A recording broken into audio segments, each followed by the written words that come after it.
Rome, 73 BC. In the most powerful empire on earth, one man dared to say no. His name was Spartacus, a slave, a gladiator, and the man who almost destroyed Rome. He raised an army of 70,000 slaves, defeated the Roman legion, not once, not twice, but 8 times. This is his story. Spartacus was born in Thrace, around 111 BC. Thrace is modern-day Bulgaria. He was a warrior, strong, intelligent, and free, until Rome took everything from him. Rome sold him as a slave, then as a gladiator, sent to a gladiator school in Capua, owned by a man named Batiatus. Batiatus was brutal, cruel, and he had made a terrible mistake. He had put the most dangerous men in the world all in one place, and he had treated them like animals. Spartacus watched, he waited, and he planned. In 73 BC, Spartacus made his move. 78 gladiators, armed with kitchen knives and meat hooks, broke out of the school and disappeared into the slopes of Mount Vesuvius. On Mount Vesuvius, something incredible happened. Word spread among the slaves of Italy. A gladiator had escaped. He was free, and he was fighting back. Slaves escaped from farms, from mines, from households across Italy. They came by the hundreds, then thousands, all joining Spartacus on the mountain. Rome laughed.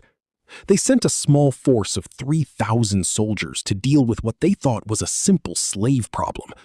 Spartacus destroyed them completely. Rome stopped laughing. Spartacus took the Roman weapons, trained his men, created a real army, with cavalry, with tactics, with discipline. An army of 70,000 former slaves that fought like soldiers. And then he did the impossible. He beat Rome, again, and again, and again. Rome was terrified. This had never happened before. Slaves were not supposed to fight back. They were not supposed to win. The entire social order of Rome was being threatened. Rome sent 2 consuls with full legions. Spartacus defeated both of them in the same year.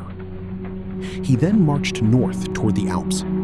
He wanted to lead his people home, back to their own lands, back to freedom. But then something changed. His army refused to cross the Alps. They wanted to stay in Italy. They wanted revenge against Rome, not escape. Spartacus was outvoted by his own men, and he turned back south. Rome now sent its greatest general, Marcus Licinius Crassus, the richest man in Rome. Crassus took 8 legions, 40,000 soldiers, and he used a brutal tactic.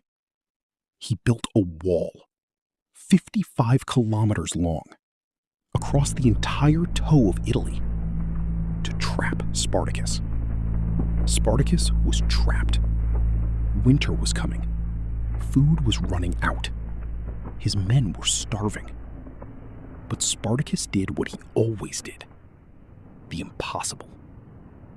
On a dark winter night, he filled the trench with earth and dead horses, and his entire army crossed the wall in silence. Crassus was furious. He called for help. 2 more Roman generals were coming, Pompey from Spain, Lucullus from the east. Spartacus was about to be surrounded by 3 Roman armies. Spartacus knew what was coming. He called his men together. He told them the truth. This was the end. But they would not die as slaves. They would die as warriors, free men, fighting for what they believed in. The final battle came in 71 BC, on the plains of Lucania. Spartacus charged directly at Crassus himself. He wanted to end it, face to face. He fought through the Roman lines, killing 2 Roman officers on the way. He almost reached Crassus. Almost. Spartacus fell in battle, surrounded by enemies, fighting until his last breath. His body was never found. Rome searched, but never found him, as if the earth itself refused to give him up. Rome crucified 6,000 surviving rebels along the Appian Way, the road from Capua to Rome, for 200 kilometers, across every 50 meters, as a warning to every slave in the empire, never again. But the warning came too late, because Spartacus had already proven that it was possible. Spartacus never freed the slaves of Rome. He never reached his homeland. He never defeated Crassus. By every measure, he lost. And yet, 2,100 years later, the entire world still knows his name. Because he did something that no slave was supposed to do. He looked at the most powerful empire on earth, and he said, no. He showed the world that one man with courage can make the impossible possible. That is why we remember him. That is why we always will. Subscribe to History of Shadows. Every empire has a story. Every war has a secret. And we are just getting started.